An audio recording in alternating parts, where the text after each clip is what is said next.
Welcome to study classes. Myself is Ajay Mehrotra. आपका study classes में बहुत बहुत स्वागत है। हम लोग अपने इस सेशन में 12th क्लास के डिटर्मिनेंट्स की चर्चा करेंगे। डिटर्मिनेंट्स की चर्चा इसके पहले हम 2 लेक्चर में कर चुके हैं। वहाँ पे NCERT बेस्ड जो आपकी किताब है उसकी 2 एक्सरसाइज 4.1 और 4.2 की चर्चा की गई है।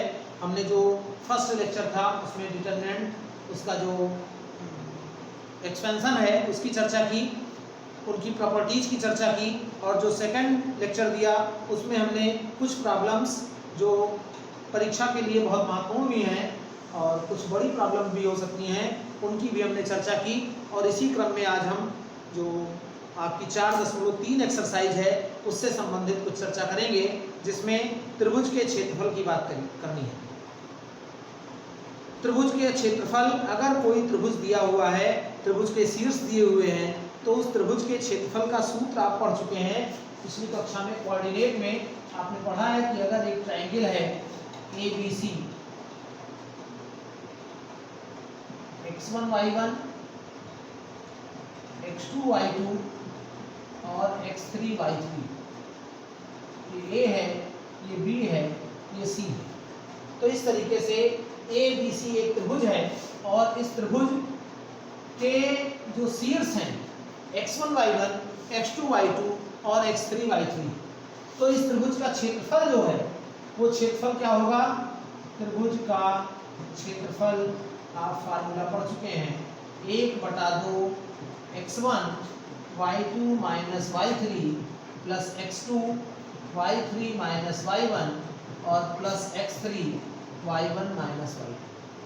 तो इस प्रकार से त्रिभुज के क्षेत्रफल का ये सूत्र लगाकर हम अगर त्रिभुज के शीर्ष दिए हुए हैं तो त्रिभुज का क्षेत्रफल फाइंड करते हैं। अब यहाँ हमको जरूरत है सारणिक का उपयोग करके त्रिभुज का क्षेत्रफल प्राप्त करना है। आपकी परीक्षा में जो सवाल आएगा उसमें आप इस सूत्र का प्रयोग नहीं करेंगे, सारणिक का प्रयोग करेंगे। तो इसी फार्मूले को हम ऐसे भी लिख सकते हैं 1/2, और सारणिक के रूप में आपको बताया गया x1 x2 x3, ये एक्सपेंशन लिखा है y1 y2 y3 और 1 1 1, इसी का एक्सपेंशन ये लिखा हुआ है। अगर आपने सारणिक का प्रसार पढ़ा है, जो पहला लेक्चर है उसको आप देखिए, डिटर्मिनेंट के पहले लेक्चर में आपको ये मिलेगा एक्सपेंशन ऑफ डिटर्मिनेंट्स, सारणिक का प्रसार। तो जब हम एक्सपेंशन करते हैं x1 इसका इससे गुणा माइनस इसका इससे गुणा, और हमने बताया था इसको और इसको आप यहाँ नोट कर लीजिए, y1 1 और y2 1। अब जब x2 तो y3 माइनस y1 और plus x3 y1 minus y2। तो इस प्रकार से हम इसका प्रयोग करके सारणी की सहायता से त्रिभुज का क्षेत्रफल फाइंड कर देते हैं। लेकिन आप ऐसे लिखिए, हम थोड़ा सा इसको और परिवर्तित रूप में लिखेंगे तो ये और सरल हो जाएगा आपको करना। कैसे? 1 1 1 यहाँ ले आवें, x1 x2 x3 यहाँ ले आवें। प्रॉपर्टी एक बताई गई कि यदि किसी सारणी के कोई 2 रो या कोई 2 कॉलम आपस में बदल दिए जाएं तो सारणी का मान नहीं बदलता है, लेकिन उसका चिन्ह बदल जाता है। तो ये सारणी का चिन्ह यहाँ पर माइनस हो जाएगा, चूंकि R1 और R3 को बदल दिया। और अब अगर हम एक चेंज और कर दें 1 1 1 x1 x2 x3 and y1 y2 y3, R2 और R3 को भी आपस में बदल दें तो जो माइनस था वो एक बार और लग जाएगा, यानी ये जो माइनस था ये माइनस माइनस से अब प्लस हो जाएगा। तो इस प्रकार से जो वास्तव में क्षेत्रफल का सूत्र है जो हम प्रयोग करेंगे वो आप इसका प्रयोग करें तो थोड़ा आसान होगा। कैसे आसान होगा? यहाँ पर हमारे C1 C2 और C3 के जो पहले एलिमेंट हैं या जो रो है, पहला रो है, वो तीनों एक हैं। तो जब तीनों एक हैं, हमने आपको कैलकुलेशन करते समय बताया था, आप पिछले वीडियो को देखिए, तो वहाँ हमने बताया था कि यहाँ हम एक लाने का प्रयास करेंगे, और जब एक ले आएंगे तो C2 माइनस C3 और C3 माइनस C1 करके 2 पार्ट को 0 कर लेंगे, तो 2 एलिमेंट 0 हो जाएंगे, एक्सपेंशन आसान हो जाएगा। तो इस तरीके से हम इसका प्रयोग करके त्रिभुज का क्षेत्रफल ज्ञात कर सकते हैं। सारणिक की सहायता से त्रिभुज का क्षेत्रफल ज्ञात करने की विधि है। अगर हम सारणिक का प्रयोग करते हैं तो त्रिभुज का क्षेत्रफल हमको ज्ञात हो जाएगा। अब अगर त्रिभुज का क्षेत्रफल हम इससे ज्ञात कर लेते हैं और अगर हमको सिद्ध करना है कि ये तीन बिंदु संरेख हैं, तो संरेख के लिए त्रिभुज का क्षेत्रफल 0 होता है। आप पढ़ चुके हैं कि अगर तीन बिंदु संरेख हैं तो उनसे होकर कोई त्रिभुज नहीं बनेगा, यानी बनने वाले त्रिभुज का क्षेत्रफल 0 होगा। तो संरेख बिंदु होने पर क्या हो जाएगा, डेल्टा बराबर 0। इस सारणिक का मान 0 हो जाएगा। 1/2 से कोई लेना देना नहीं है। 1 1 1 x1 x2 x3 y1 y2 y3 और बराबर 0। तो इस प्रॉपर्टी का प्रयोग करके सारणिक का मान हम 0 कर देंगे और जब 0 कर देंगे तो हमको त्रिभुज का क्षेत्रफल जो प्राप्त होगा वो 0 मिलेगा। और इस प्रकार से हम दो सूत्र हमारे पास हो गए, एक त्रिभुज का क्षेत्रफल निकालने के लिए और एक संरेख बिंदु होने के लिए। एक बात यहाँ और महत्वपूर्ण है, अगर हमको डेल्टा का मान यहाँ से माइनस मिलता है तो हम आगे लिख देंगे कि त्रिभुज का क्षेत्रफल ऋणात्मक नहीं होता है और इस प्रकार से जो हमको एरिया आएगा वो पॉजिटिव ही आएगा। और जब संरेख होगा तो कोई बात नहीं है। तीसरी एक शर्त और होती है कि कभी कभी त्रिभुज का क्षेत्रफल दिया होता है, एक दे दिया यहाँ x1 k, माने कुछ पॉइंट लिखे हुए हैं और साथ में ये 6 हो गए, 6 में से एक कोई नहीं ज्ञात है और उसका मान ज्ञात करना है और त्रिभुज का क्षेत्रफल दिया है। तो ऐसी स्थिति में जो हम डेल्टा का मान लेते हैं वो प्लस माइनस दोनों साइन के साथ होती है। इसलिए क्योंकि पता नहीं डेल्टा ऋणात्मक आ रहा है या पॉजिटिव आ रहा है, तो ऐसी स्थिति में वो त्रुटि न होने पाए इसके लिए हम डेल्टा का मान प्लस माइनस दोनों चिन्ह के साथ ले लेते हैं। और जब हम धन ऋण दोनों मान लेते हैं तो हमको उस अज्ञात राशि का मान ज्ञात हो जाता है। तो इस क्रम में अगर हम ये दो क्वेश्चन देखें, उस त्रिभुज का क्षेत्रफल ज्ञात कीजिए जिसके शीर्ष क्रमशः 3 8 -4 2 तथा 5 1 हैं। तो x1 y1 3 8 x2 y2 -4 2 और x3 y3 ये हो जाएगा 5 1। त्रिभुज का क्षेत्रफल सारणिक का प्रयोग करके निकालना होगा। डेल्टा बराबर 1/2 1 1 1 x1 x2 x3 y1 y2 y3। अब हम यहाँ पर मान अगर रख देंगे तो 1 1 1 x1 3 x2 -4 और x3 5 8 y1 हो गया 2 और 1। अब आप चाहें तो इसका प्रसार कर लें, वैसे हमने जो तरीका बताया आप उसका प्रयोग करें, थोड़ा सरल हो जाएगा सवाल। 1/2 1 3 8 वैसे ही लिख लीजिए और यहाँ लिखिए C2 C3। तो 1 - 1 0 हो गया, -4 -5 -9 हो गया और 2 - 1 माने 1 हो गया और C3 C1। तो 1 - 1 0 हो गया, 5 - 3 2 हो गया और 1 - 8 यानी -7। अब इनका हम प्रसार आसानी से कर सकते हैं। 1 ये 9 सते 63 -2 9 सते 63 -2 और आगे सब प्रसार 0 हो जाएगा, यानी हमारे पास आएगा 61/2 वर्ग मात्रा। तो इस प्रकार से अगर तीनों शीर्ष दिए हुए हैं तो त्रिभुज का क्षेत्रफल हम ज्ञात कर सकते हैं। डेल्टा बराबर 1/2 1 1 1 x1 x2 x3 y1 y2 y3 तीन कोटि का एक सारणिक है और इस सारणिक का एक्सपेंशन करके हम डेल्टा का मान प्राप्त कर सकते हैं। इसी क्रम में अगर हम अगला एक प्रश्न देखें, सारणिक का प्रयोग करके 1 2 तथा 3 6 दो बिंदु दिए हुए हैं, इनसे होकर जाने वाली रेखा का समीकरण ज्ञात करना है। दो बिंदुओं से जाने वाली रेखा का समीकरण आप सरल रेखा में पढ़ चुके हैं। y1 y - y1 बराबर y2 - y1 बटा x2 - x1 into x - x1। लेकिन यहाँ पर हमको सारणिक का प्रयोग करना है, तो सारणिक में एक बिंदु माना रेखा पर एक बिंदु x y है। तो अगर x y है तो x1 y1 हो गया x y x2 y2 हो गया 1 2 और x3 y3 हो गया 3 6। ये 3 बिंदु हो गए। सरल रेखा है तो सरल रेखा के लिए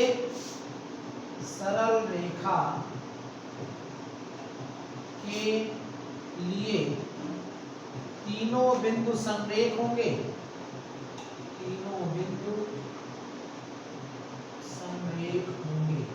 तो जब संरेख होंगे तो ये सूत्र होता है 1 1 1 x1 x2 x3 y1 y2 y3 और बराबर 0। अब जब हम यहाँ मान रखेंगे तो हमारे पास ये हो जाएगा 1 1 1 x 1 3 और y 2 6। अब हमको इसका प्रसार करना है। अगर आप यही तरीका लगाते हैं तो ये थोड़ा सरल हो जाएगा और हम यहाँ क्या करेंगे 1 x y c2 minus c3 0 1 minus 3 minus 2 2 minus 6 minus 4 और फिर c3 minus c1 0 3 minus x और 6 माइनस y और बराबर 0। अब इनका हम एक्सपेंशन कर दें और एक्सपेंशन करेंगे तो हमको रेखा का समीकरण मिल जाएगा। एक का प्रसार होगा केवल, बाकी सब 0 होंगे। तो -2 6 माइनस 1 इसका इससे माइनस माइनस से प्लस हो जाएगा और 4 3 माइनस x और बराबर 0। तो इस प्रकार से हमारे पास -12 प्लस 2y और प्लस 12 माइनस 4x बराबर 0, यानी 2y बराबर 4x। ये 12 कट जाएगा, 2y बराबर 4x यानी y बराबर 2x उस सरल रेखा का समीकरण हो जाएगा। यहाँ एक बात और महत्वपूर्ण है, आप इसके उत्तर की जांच भी कर सकते हैं। ये पॉइंट अगर हम इसी में पुट कर दें तो 1 और 2 रखने पर ये समीकरण हमारा संतुष्ट होगा, 3 और 6 रखने पर भी समीकरण संतुष्ट होगा और चूंकि संतुष्ट हो रहा है इसलिए हमारा ये उत्तर निश्चित रूप से सही है। तो आपकी ये 4.3 एक्सरसाइज इस पर आधारित है और ये आपकी हो जाएगी। थोड़ा सा इसी क्रम में हम आगे बढ़ते हैं। इसी क्रम में आगे बढ़ते हैं, उप सारणिक और सहखंड की बात करेंगे। उप सारणिक यानी माइनर कैसे ज्ञात करते हैं? अगर एक सारणिक दिया है, कोई एक डिटर्मिनेंट है, मान लीजिए d है और aij इस तरीके से है, तो हमको इस aij का अगर हमको उप सारणिक निकालना है तो aij का उप सारणिक निकालने का मतलब हुआ कि iवें रो और jवें कॉलम को छोड़कर बाकी जो एलिमेंट हमको मिलेंगे वो हमारा उप सारणिक हो जाएगा। थोड़ा सा एग्जांपल से ज़्यादा समझ में आएगा। उप सारणिक का मतलब हुआ अगर aij का उप सारणिक ज्ञात करना है तो ये aij का मतलब हुआ ये iवें रो और jवें कॉलम का एलिमेंट है, तो iवें रो और jवें कॉलम को छोड़कर बाकी जो अवयव बचते हैं उन अवयवों को हम लिख देते हैं। तो इस प्रकार से हमारा जो शेष सारणिक बचता है वो इस aij का उप सारणिक कहलाता है। यानी aij का उप सारणिक निकालने के लिए हमको iवें रो और jवें कॉलम के एलिमेंट को छोड़ना होगा। जैसे अगर हम कोई बात करें, एग्जांपल कोई एक लेते हैं कि एक डिटर्मिनेंट दिया है 3 4 8 2 0 7 1 -1 और 4 में 7 का उप सारणिक ज्ञात करना। तो 7 का उप सारणिक का मतलब हुआ, यहाँ आप पहले इसके सॉल्यूशन में d लिख लीजिए।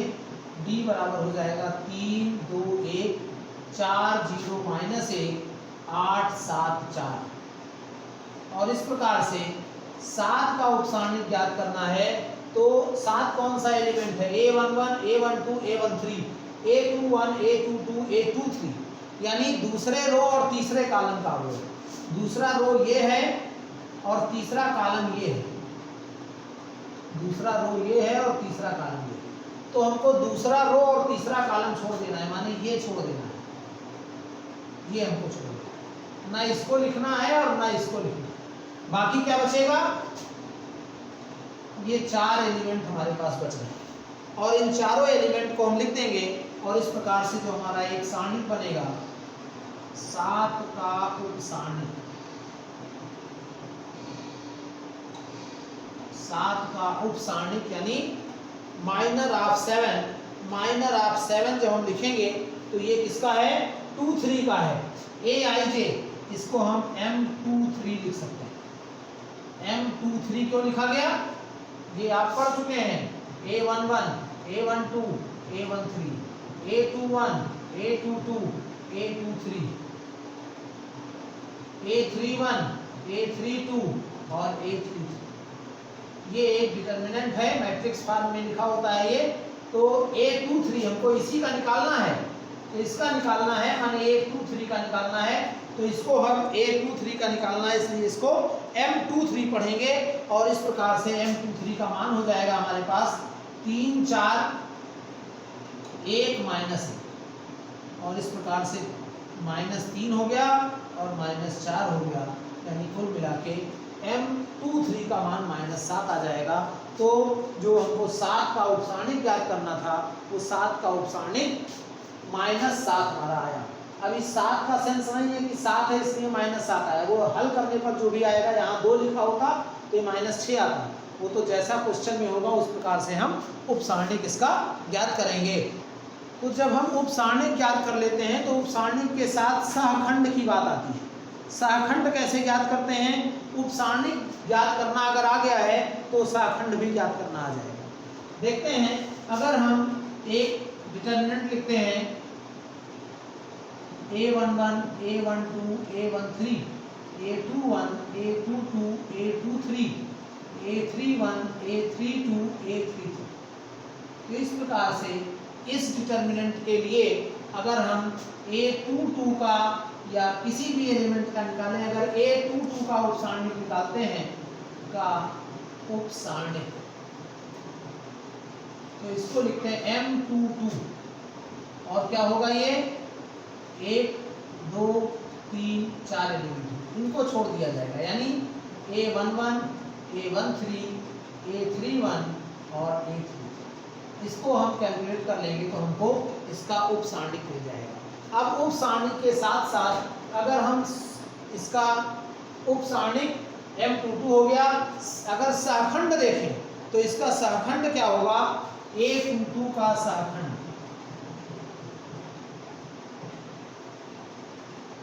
इसको हम कैपिटल A से निरूपित करते हैं, A22 लिख सकते हैं, यहाँ पर A22 लिख सकते हैं। निकाला कैसे जाएगा, बहुत सिंपल है, -1 लगाइए और पावर में इन नंबरों को ऐड करके लिख दीजिए, 2 + 2, जितनी घात होगी वो घात यहाँ पर जो लिखा होगा उसका प्लस होके लिख जाएगा, और यहाँ M22 माने ये वैल्यू, यानी हम इसको ये लिख सकते हैं -1 पावर 2 + 2 और A11, A31, A13 और A33, और इस प्रकार से हम उपसारणिक और सहखंड ज्ञात कर लेंगे। उपसारणिक और सहखंड अगर ज्ञात हो पाएगा तभी आगे की क्वेश्चन हम कर पाएंगे। एक एग्जाम्पल की सहायता से हम देखते हैं।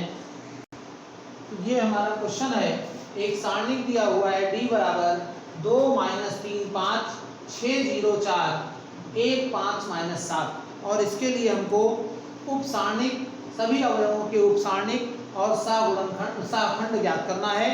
तो अगर हम इस क्रम में देखें तो पहले हम D लिख लें, 2 - 3 5 6 0 4 1 5 - 7, और आपको यहाँ पर ये याद होना चाहिए, A11, A12, A13, A21, A22, A23, A31, A32, A33, और इस प्रकार से अब हम क्रमशः अगर उपसारणिक देखें, उपसारणिक, पहले उपसारणिक की बात कर रहे हैं, फिर सहखंड की बात करेंगे। उपसारणिक A11 का उपसारणिक, A11 का उपसारणिक क्या होगा, M11 लिखते हैं। M11 क्या होगा, निकाला जा सकता है यहाँ से इसका, तो ये और ये छोड़ देंगे, यानी 0 4 5 5 माइनस 7, 0 4 5 माइनस 7, और इसका अगर हम प्रसार कर दें तो 0 माइनस 20, यानी क्या आएगा माइनस 20 हमको मिल जाएगा इसका उपसारणिक A11 का। इसी प्रकार से A12 का उपसारणिक निकालें, M12 इसका A12, तो इसका निकालेंगे तो ये और ये छोड़ देंगे, यानी 6 1 4 और माइनस, और इसका प्रसार करेंगे तो माइनस 42 माइनस 4 यानी माइनस 46। तो इस प्रकार से हमको ये उपसारणिक यहाँ पर प्राप्त हो जाता है। और इसी क्रम में A13 का उपसारणिक निकालें, M13 क्या आएगा, M13 इसका निकालना है तो ये एलिमेंट हो जाएंगे 6 0 1 और 5, और क्या आएगा 30 माइनस 0 माइनस 30। तो इस प्रकार से M13 का मान यानी उपसारणिक A13 का उपसारणिक 30 हो जाता है। और इसी क्रम में हम बाकी भी निकाल सकते हैं। M21 इसका M21 क्या आएगा, ये और ये छोड़ देंगे, माइनस 3 5 5 माइनस 7, माइनस 3 5 5 माइनस 7, तो क्या हो जाएगा 7 त्रिक 21 माइनस 25 यानी माइनस 4। इसी क्रम में M22 अगर निकालते हैं, M22 माने 0 का, तो 2 1 5 माइनस 7, 2 1 5 माइनस 7 यानी माइनस 14 और माइनस 5, ये माइनस 19 हो जाता है। फिर इसी क्रम में अगर हम आगे देखें M23 क्या हो जाएगा, M23 की बात करेंगे, M23 माने ये है यानी 4 है, तो 2 माइनस 3 1 5, 2 माइनस 3 1 5, 2 माइनस 3 1 5 हो जाता है, और इसका प्रसार करेंगे तो 5 और प्लस 3 5 दूनी 10, ये 10 और प्लस 3 यानी 13। तो इस प्रकार से हमारा ये जो दूसरा रो है उसके लिए उपसारणिक प्राप्त हो जाता है। इसी प्रकार से हम आगे बढ़ें, M31 ज्ञात करें। M31 क्या हो जाएगा, M31 माने इसके लिए माइनस 3 0 5 4, माइनस 3 0 5 4, और इसका प्रसार करेंगे तो 12 माइनस 0 यानी 12। M32 ज्ञात करते हैं, तो M32 क्या हो जाएगा, यहाँ लिख दे रहे हैं, यहाँ प्रॉब्लम होगी, इधर हम लोग करते हैं।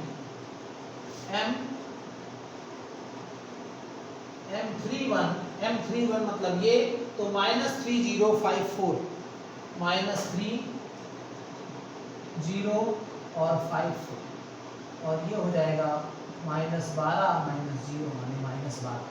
तो M31 का मान माइनस 12 आ जाता है।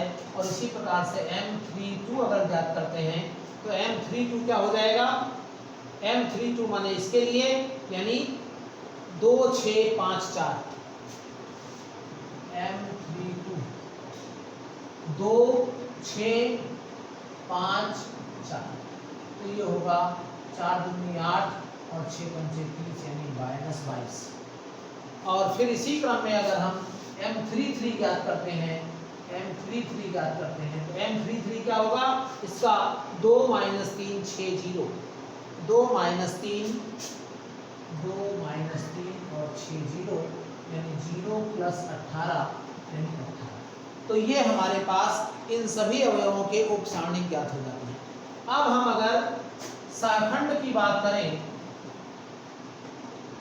सहखंड, तो सहखंड को हमने बताया कैपिटल से लिखते हैं, यानी A11 क्या होगा, -1 पावर 1 प्लस 1 M11।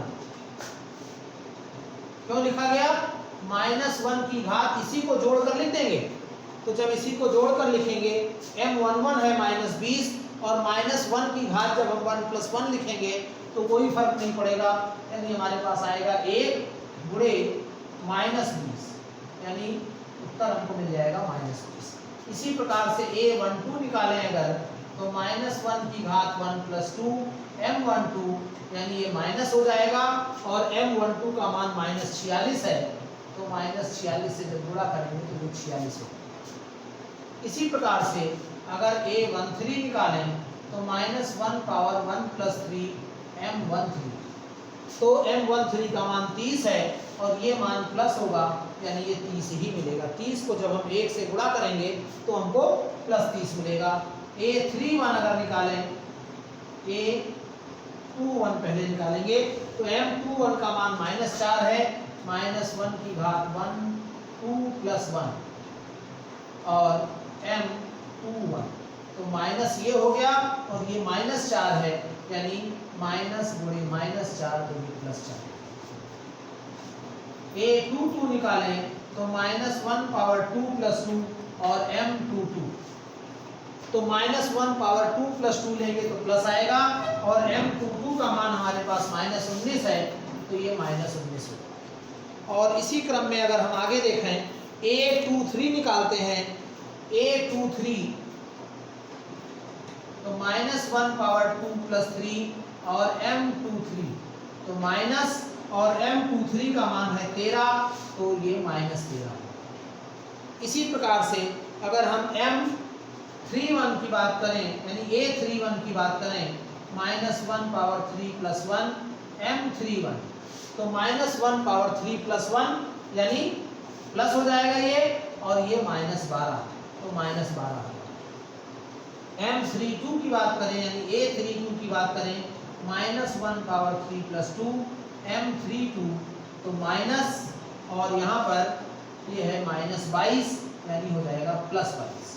और a33 की बात करें तो -1 पावर 3 + 3 m33, और ये हमारा हो जाता है माइनस से प्लस हो जाएगा ये, और वहाँ 18 है, तो ये 18 आएगा। तो इस प्रकार से हम एक हमारे पास सारणिक दिया हुआ है, तो उसके सभी अवयवों के उपसारणिक और सहखंड ज्ञात कर लेते हैं, और ये आपकी एक्सरसाइज नंबर 4.4 हो जाती है।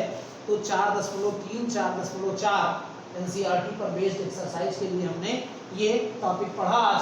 आज का जो हमारा सेशन था उसमें हमने 4.3 और 4.4 की चर्चा की। अगर आप सहखंड निकालना नहीं जानते हैं तो जो आगे की एक्सरसाइज होगी, आव्यूह का व्युत्क्रम निकालना है अगले एक्सरसाइज में। थोड़ी सी कंफ्यूजन हो सकती है, कुछ छात्रों ने हमको कमेंट बॉक्स में लिखकर बताया है, कुछ बच्चों की समस्याएं हैं कि ए इनवर्स तो हम पढ़ चुके हैं, वो ए इनवर्स हमने जो पढ़ा है वो एलिमेंट्री ऑपरेशन से पढ़ा है, ट्रांसफॉर्मेशन ऑफ मैट्रिक्स से पढ़ा है। वो ट्रांसफॉर्मेशन ऑफ मैट्रिक्स नहीं है, वहाँ पर हमको ट्रांसफॉर्मेशन ऑफ मैट्रिक्स यानी एलिमेंट्री ऑपरेशन से निकालना है, जबकि यहाँ पर हमको ए इनवर्स निकालना है सहखंडज विधि के द्वारा, एडजॉइंट ए के द्वारा। 1 नंबर का ये क्वेश्चन भी परीक्षा में आता है कि सहखंडज ज्ञात कीजिए, या सहखंड ज्ञात कीजिए, या उपसारणिक ज्ञात कीजिए, या एडजॉइंट ए ज्ञात कीजिए, या ए इनवर्स ज्ञात कीजिए, या आव्यूह विधि से समीकरण को हल कीजिए।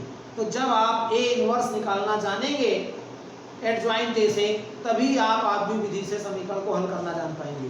तो आपके लिए बहुत महत्वपूर्ण टॉपिक है।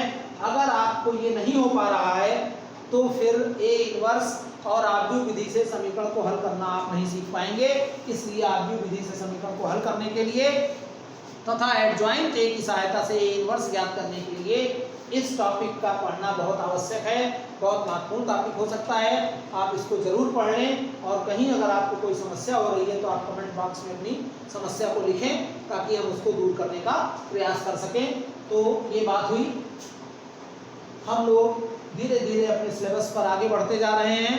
आप भी अपने को कंटिन्यू रखिए, अपने को अपडेट रखिए, अपना काम आप रोज का रोज पूरा करते रहें, वीडियो को देखते रहें और उससे अपना काम कंप्लीट करते रहें, ताकि जो आपका सिलेबस है उसको गति मिल सके, वो कंप्लीट हो सके, आप अपने समय का सदुपयोग करके अपने पाठ्यक्रम को पूरा कर पाएँ। हमारे चैनल पर आपको पूरा कंटेंट अवेलेबल मिलेगा, और आप चैनल से हमारे जुड़े रहिए। इसके लिए अगर आपने अभी तक चैनल को सब्सक्राइब नहीं किया है तो study classes bye Ajay Mehrotra को सब्सक्राइब कर लीजिए, ताकि आपको जो अवेलेबल कंटेंट हैं उनके नोटिफिकेशन, वीडियो के नोटिफिकेशन मिलते रहें और आप उनका बेहतर लाभ ले पाएँ। वीडियो आपको पसंद आ रहा है मुझे लगता है, मैं प्रयास करता हूँ कि आपको पसंद आवे पूरा कंटेंट और समझ में भी आ जाए, क्लियर हो जाए। तो आप हमारे वीडियो को लाइक और शेयर करना ना भूलें, ताकि ज़्यादा से ज़्यादा स्टूडेंट्स को इसका लाभ मिल सके। तो ये बात हुई आपके डिटरमिनेंट के इस पार्ट्स की, और अगले सेशन में हम एडजॉइंट ए यानी सहखंडज आव्यूह, आव्यूह के सहखंडज और ए इनवर्स यानी व्युत्क्रम आव्यूह की बात करेंगे। तो सहखंडज आव्यूह, एडजॉइंट ए और ए इनवर्स यानी इनवर्स ऑफ ए मैट्रिक्स की बात करेंगे। और इस प्रकार से आप इसको जरूर कंटिन्यू कर लें, ताकि हम अगले सेशन की बात ढंग से कर पाएँ। 8 नंबर का सवाल वहाँ से निश्चित रूप से परीक्षा में पूछा जाता है, तो इसको आप करें। और चैनल पर वीडियो को पूरा देखने के लिए आपका धन्यवाद।